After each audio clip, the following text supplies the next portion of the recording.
L'immeuble situé au numéro 36 de la rue de la Gare, à Villeneuve-la-Grande, dont le mauvais état constituait une menace pour les habitants, vient d'être démoli par décision administrative.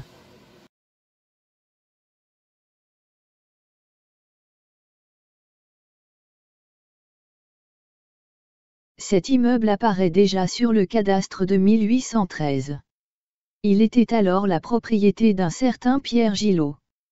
Il semble qu'il a été profondément modifié lors d'une reconstruction qui est intervenue dans les années 1840.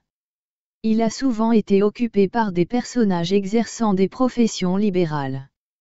Par exemple, en 1868, il hébergeait Edme Doré, médecin, et en 1896, Prosper Guillon, greffier de paix qui fut maire de Villeneuve de 1893 à 1908.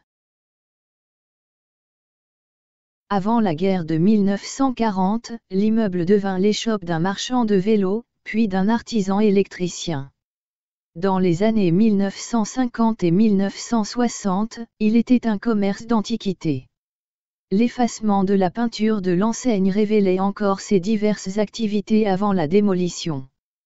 Par la suite, il est longtemps resté inoccupé et progressivement abandonné à la ruine. Sa destruction était devenue inéluctable.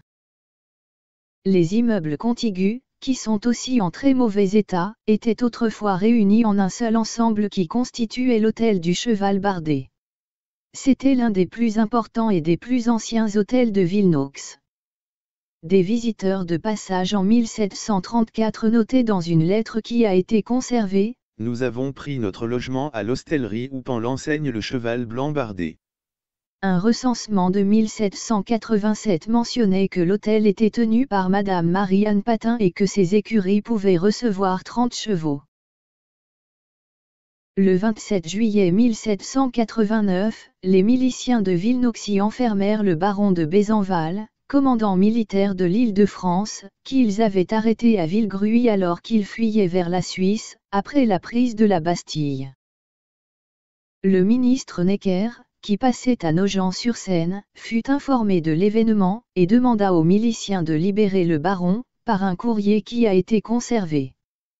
Les Villeneuviens refusèrent d'obéir, et le baron fut remis à une délégation de parlementaires venus de Paris, qui l'emmenèrent dans une prison de Brie-contre-Aubert, avant son jugement. À la fin du XVIIIe siècle, Féréol-Verrier avait succédé à Marie-Anne Patin dans la gérance de l'hôtel. À sa mort, en 1832, sa veuve, puis son fils prirent la suite. Ils cédèrent le fonds à Valentin Camax vers 1860. L'hôtel servait alors de relais aux diligences. L'hôtel fut mis en vente en 1865, mais ne changea pas de gérant. À la fin du XIXe siècle, de nombreux banquets et cérémonies officielles se tinrent dans l'établissement. Notamment le banquet d'inauguration de la gare, en 1884. Et le banquet d'inauguration de l'école des filles de la rue des Chenets, en 1899. En 1900, Auguste Poisson succéda à Valentin Camax. Il fut remplacé par Georges Danton vers 1910. Puis les successions s'accélérèrent. L'établissement fut renommé « Moderne Hôtel », mais il semble qu'il périclita rapidement et cessa son activité dès avant la guerre de 1940. Dans les années 1950, M. Roux, pharmacien, installa son officine dans une partie de l'immeuble. Il fut remplacé par Madame Cardinal. Celle-ci quitta la rue de la Gare pour la place Clémenceau au début des années 1980.